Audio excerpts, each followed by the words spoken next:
Sydney test போட்டியில் இருந்து என்னை யாரும் நீக்கவில்லை. ஃபார்மில் இல்லாத காரணத்தால் தான் நானே விலகினேன் என கிரிக்கெட் வீரர் ரோஹித் சர்மா விளக்கம் அளித்துள்ளார். சிட்னியில் இந்திய அணியின் ட்ரெஸ்ஸிங் ரூமிற்கு வெளியே விரக்தியுடன் அமர்ந்திருந்த ரோஹித் சர்மாவை பார்க்கவே பாவமாக இருந்தது. கடந்த ஆண்டு டிசம்பர் 20 உலக கோப்பையை கம்பீரமாக கையில் ஏந்திய இவருக்கு இந்த ஆண்டு துவக்கமே சரியில்லை.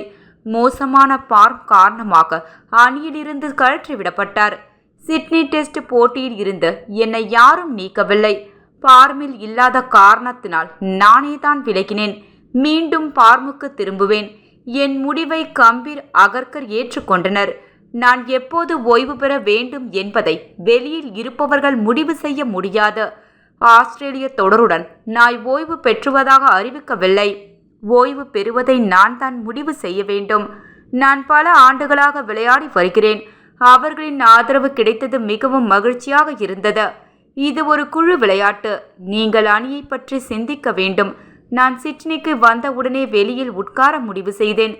எனது எதிர்காலத்தை யாராலும் தீர்மானிக்க முடியாது. யாருக்கும் உரிமை இல்லை. இவ்வாறு ரோஹித் சர்மா கூறியுள்ளார்.